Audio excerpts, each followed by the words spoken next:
My son told me to take off my medals at his wedding. Not quietly, not privately, in front of 300 people. And then, he punched me in the face. I want you to really picture that for a second. A 61-year-old man, standing there in his dress uniform. Bronze Star, Purple Heart, Combat Action Badge. Not decorations, not for show. Each one earned, in blood, in a dried-up riverbed outside Kandahar. And now that same man is standing in the middle of a ballroom at Belmont Country Club, blood on his lip, because his own son just hit him. 300 people watching. CEOs, investors, politicians, people in $1,000 suits. And not a single one of them said a word. That man was me. That was the night my son decided I was an embarrassment. But here's what he didn't know. What nobody in that room knew. 15 feet away, standing right there among his biggest investors, was a man I hadn't seen in 23 years. A man whose life I carried on my back through enemy fire in 2001. And in less than 4 minutes, he was going to say 8 words. 8 simple words that would make my son's face go completely white. My name is Kenneth Walsh. I'm 61 years old, a retired Army sergeant. And this is the story of the night everything my son built and everything he believed about himself started to fall apart. Right there in a hotel ballroom. Welcome to Proven Right. Get comfortable. Stay with me. Because the people in these stories, they always have a chance to do the right thing. They just don't take it. And what happened after that punch? No one in that room was ready for it. Let me tell you a little about who I am before I tell you what happened at my son's wedding. Not because I need you to respect me. I don't. But because nothing that comes next will make sense. Unless you understand the life that built me. I grew up in Dayton, Ohio. My father worked the line at a GM plant for 31 years. My mother cleaned houses on the weekends. We weren't poor in the kind of way that breaks a family. But we learned early, real early, that nothing gets handed to you. You earn it. You show up. You do the work. I enlisted in the Army when I was 19. Not because I had no other choice. Though, truth be told, my options were limited. But because I spent my whole childhood watching my father come home exhausted every night. And somehow, inside that exhaustion, there was something else. Something I didn't have a word for back then. Dignity. The kind of dignity that comes from giving your best to something bigger than yourself. I wanted that. So I stayed. 30 years. 3 tours in Afghanistan. And yeah, I earned a few medals along the way. The kind you don't get without paying for them in ways people don't see. By the time I retired at 51, I had seen things, done things, carried things that don't belong in casual conversation. Not because I'm ashamed of them, but because some things don't translate into words. They stay with you, in your body, in the way you still wake up before sunrise, even when there's no reason to, in the way certain sounds hit you, and your body reacts before your mind even catches up, in the dull ache in your shoulder, right where the shrapnel went in and came back out. After I retired, I moved to Cincinnati. Small place. 1 bedroom, nothing fancy, just my pension, and a whole lot of quiet.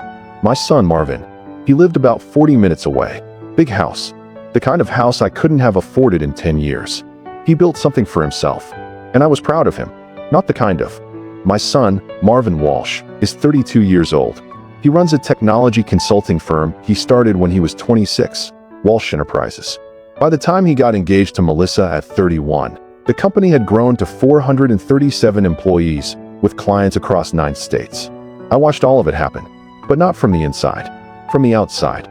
Marvin never asked for my advice, never invited me into that part of his life. And I told myself that was okay. He was building something on his own, something real. I respected that. What was harder to accept was something else. Over time, my role in his life changed. I didn't feel like someone he was proud of anymore. I felt like someone he managed. The visits got shorter, the phone calls got fewer, and when he introduced me to people, his colleagues, his investors, it became careful, measured. This is my dad, retired military. He's doing great. That was it. The kind of introduction you give when someone has become a footnote in your story. I noticed. I just didn't say anything. Part of it was simple. I didn't want conflict.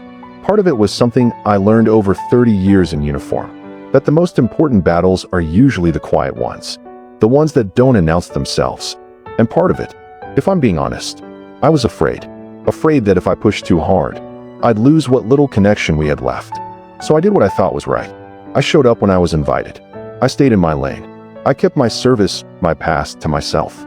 I let him believe I was exactly what he saw, A comfortable, quiet, unremarkable old man. And looking back now, that was my mistake. The wedding was set for a Saturday evening in May. Belmont Country Club, the kind of place where the menu doesn't list prices. And the waitstaff introduced themselves by first name like you've known them for years. 300 guests. The Cincinnati elite, that's how Marvin described them. His investors, his clients, people who mattered in his world. That evening, I stood in front of my bedroom mirror for a long time. 20 minutes, maybe more. I had two options. My navy blue dress uniform, every medal placed exactly where it belonged, or a simple black suit, hanging right beside it. And I just stood there thinking. I thought about Carol, Marvin's mother. She passed when Marvin was 14. Cancer. She loved that uniform. Used to tell me it made me look like the man she married, and the man she kept choosing every single day after that. So, I put it on, not to make a statement, not to draw attention. I wore it because I wanted to honor my son's wedding day with the best version of myself, because I wanted to look like someone he could be proud to call his father. I drove out to Belmont Country Club, parked my 12-year-old Civic way out in the far corner of the lot, took a breath, walked inside, adjusted my medals one last time. Then I found a spot near the bar and just stood there, watching it all. My son's world, shining, moving, alive all around me. And me? I felt it again. That familiar, quiet kind of loneliness. The kind a man feels when he's in a room, but not really part of it. And then, Marvin saw me. "Dad, what the hell are you wearing?" He didn't lower his voice. If anything, he made sure people could hear. He was already walking toward me, his face set hard. Melissa a step behind him. I turned to face him. "It's my dress uniform, son." "I know what it is," he snapped. "Why are you wearing it here?" "I thought." "You thought wrong." He stepped closer, lowering his voice just enough to make it sharper. "This is my wedding, not a military parade." Around us, conversation started to fade. You could feel it, the shift. 300 people, suddenly very interested in what was happening by the bar. I kept my voice steady. "Marvin, these medals represent. They represent an embarrassment." No hesitation. He said it like it was obvious. "Look around. These are important people. CEOs, investors. They don't want to see some old soldier playing dress up." Some old soldier playing dress up. For a second, I looked down at my bronze star, and my mind went somewhere else. Martinez, the weight of him in my arms. The sound of bullets cutting through the air. That strange, hollow crack they make when they pass just overhead. And the way your legs keep moving, even when your brain has already decided they won't. "Son," I said quietly, "I've worn this uniform to every important moment of your life." And it was embarrassing then, too. He was louder now. The room had gone almost completely silent. "I've built something here, Dad. A reputation. A business. I'm not going to let you walk in and make me look like some charity case, like my father couldn't make it in the real world." Melissa reached for his arm. "Marvin." He shook her off. "Take those ridiculous medals off," he said, pointing at my chest. "Take them off, or I'll have security remove you." I looked at him, then at the room. 300 people watching, waiting. I could feel the heat rising in my face. Not shame, anger. The quiet kind, the kind that settles deep. "No," I said. He blinked. "What?" I said, "No, Marvin. The medals stay." His expression changed, just like it used to when he was a kid and didn't get his way. But this wasn't a child anymore. This was a grown man, about to show everyone exactly who he was. "You stubborn old fool," he said, the words coming fast now. "You just can't stand that I built something without you, can you? That I'm successful while you're just what? A washed-up has-been living on a pension?" Each word landed, one after another, and in between them, memories. Double shifts, just to pay for his college. The promotion I turned down, because it would have meant missing his graduation. 30 years of service. So men like him would never have to see what a dried-up riverbed in Afghanistan looks like at 3 in the morning. "Marvin," I said, very quietly, "I am proud of you. I've always been proud of you." He laughed. Not warm, not even amused. Cold. "Proud of me? Dad, you're a 61-year-old man clinging to medals from wars nobody even cares about anymore." A pause. Then, quiet, cutting. "You're pathetic." And then he hit me. I didn't see it coming. His fist connected with my face. A sharp crack. The kind of sound that doesn't belong in a place like that. Gasps rippled through the room. Someone screamed. I stumbled back. Tasted blood. Copper. Stared at my son. And in that moment, there weren't really words. Just a single thought. forming slowly through the shock. Where did I go wrong? Security. Marvin adjusted his tie like nothing had happened. Remove this man. 2 men in black suits started toward me. And then, a voice cut clean through the chaos. Nobody touches that man. If you've made it this far, you already know this isn't over. Subscribe. Hit the bell. Because what happens next, no one in that room saw coming. The man who stepped through the crowd was tall, expensive suit, sharp posture, a face like it had been carved out of something that didn't soften easily. James Richardson. I'd seen him before at Marvin's company events. Never officially introduced. Never more than a presence in the room. He crossed it in 3 long strides and grabbed Marvin's wrist just as my son was lifting his hand again. The grip was solid, unshakable, the kind of grip that doesn't come from comfort, but from muscle memory, from carrying weight, from pressure, from terrain that doesn't forgive mistakes. You, Richardson said. His voice was flat, controlled. You just made the biggest mistake of your life. The room went silent. Not the polite kind of silence you get at formal events. This was different. This was 300 people realizing, all at the same time, that something real was happening in front of them. Marvin's confidence was still there, but it was starting to fracture underneath. Let go of me, he said sharply. Do you even know who I am? I know exactly who you are, Richardson replied without raising his voice. Then, after a beat, what I don't think you understand is who he is. He meant me. Richardson turned, looked at me directly, and something in that look stopped time for a second. The recognition in his eyes, the scar above his left eyebrow, the way he held himself. It hit me before anything else did.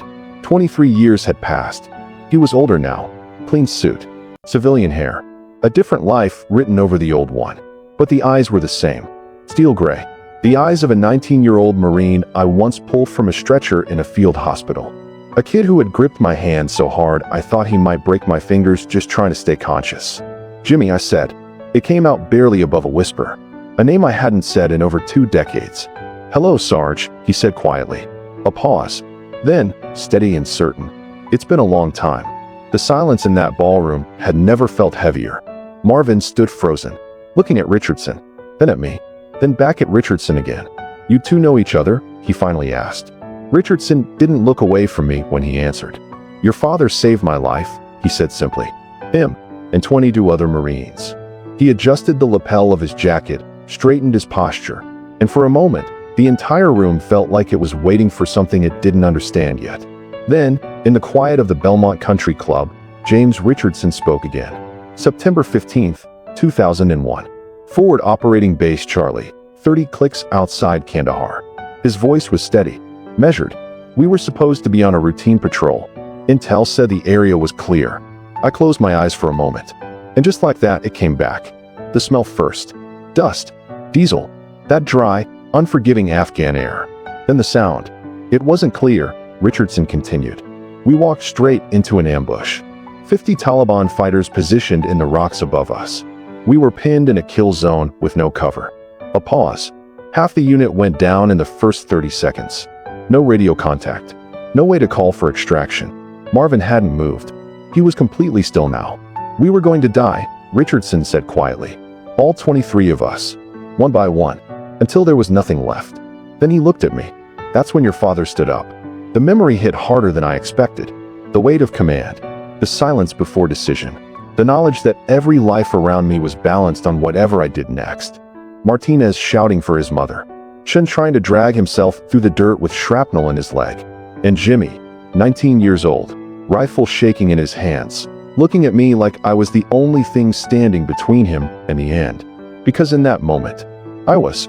He organized a fighting retreat under fire, Richardson said. Coordinated suppressive fire, moved the wounded, kept everyone together. His voice tightened slightly. For 6 hours, he held that unit together while they tried to overrun our position. Dad, Marvin's voice cracked. Small, uncertain. When the helicopters finally found us, Richardson continued. 23 Marines got on those birds alive. He paused. Not a single Kia, not a single man left behind. He stepped closer to Marvin. Because your father carried us. Literally. A beat. Tommy Martinez had lost too much blood to walk.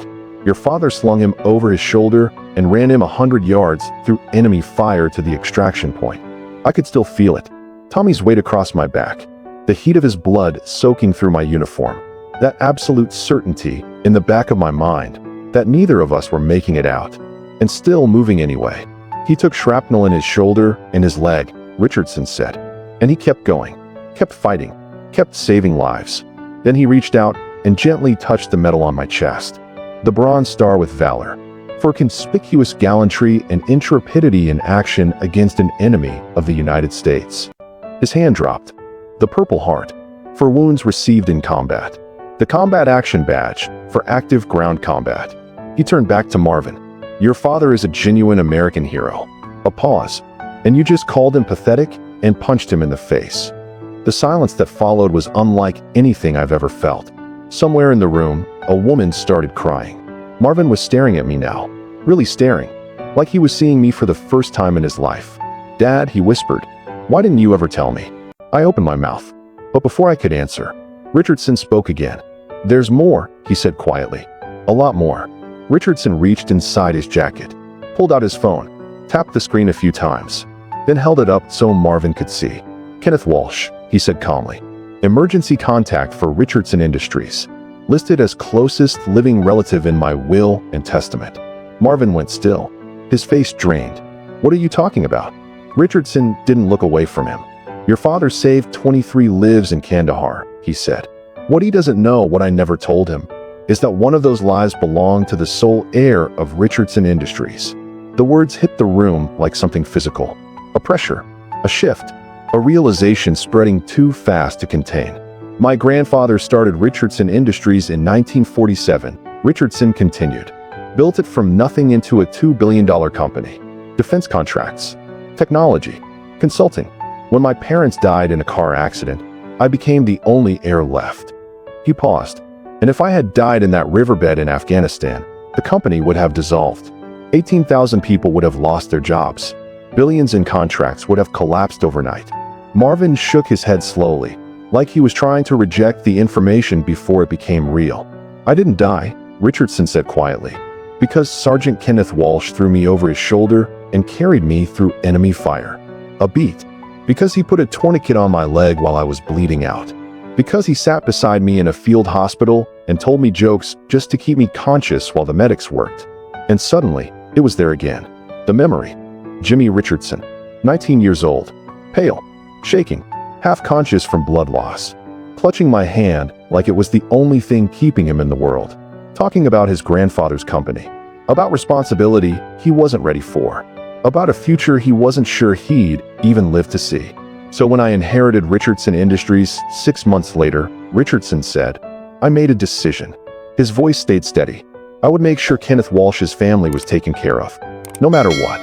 He turned slightly toward Marvin. Every major contract your company has ever signed came through Richardson subsidiaries. A pause.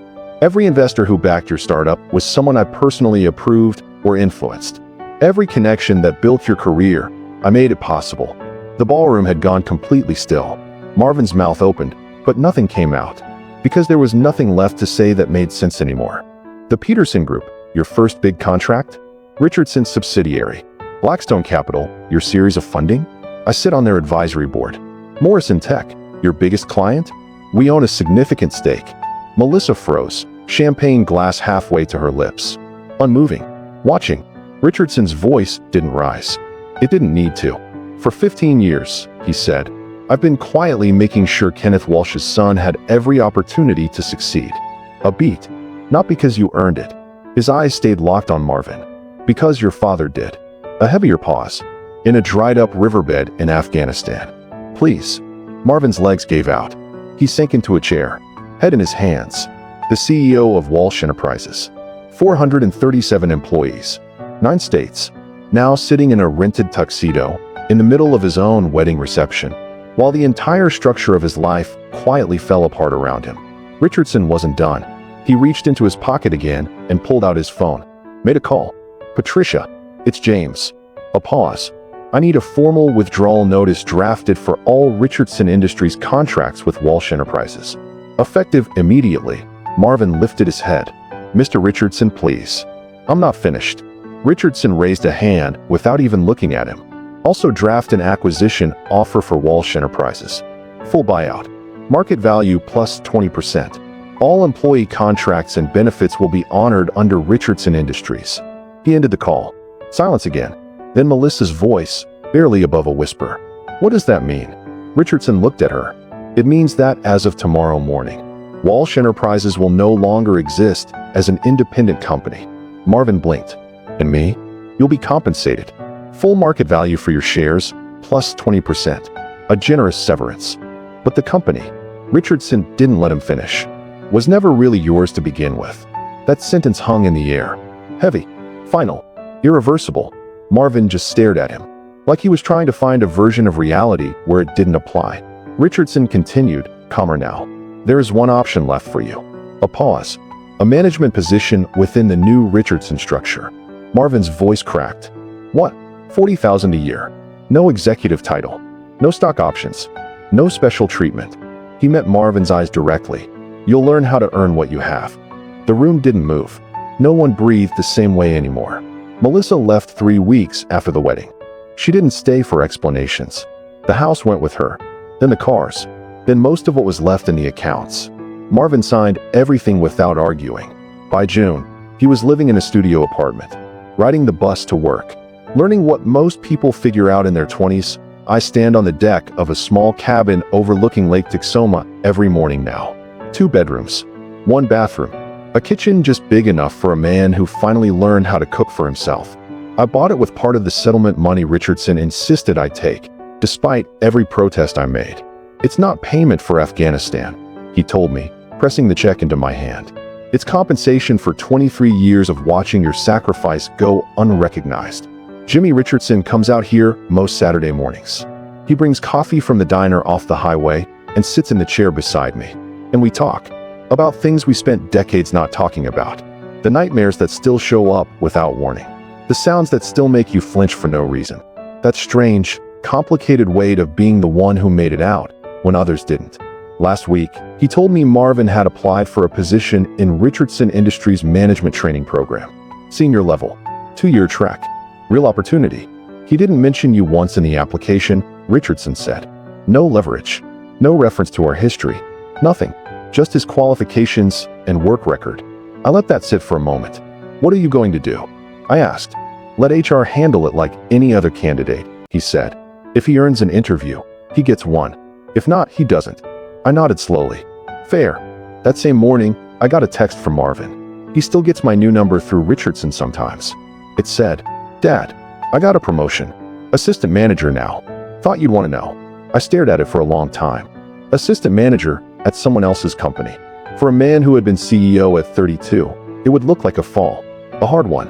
Or maybe the first real step forward he had ever taken on his own. Depends on how you look at it. I typed back, congratulations. That's good news. 3 dots appeared immediately, disappeared, then came back again. Finally, thanks, Dad. It wasn't reconciliation.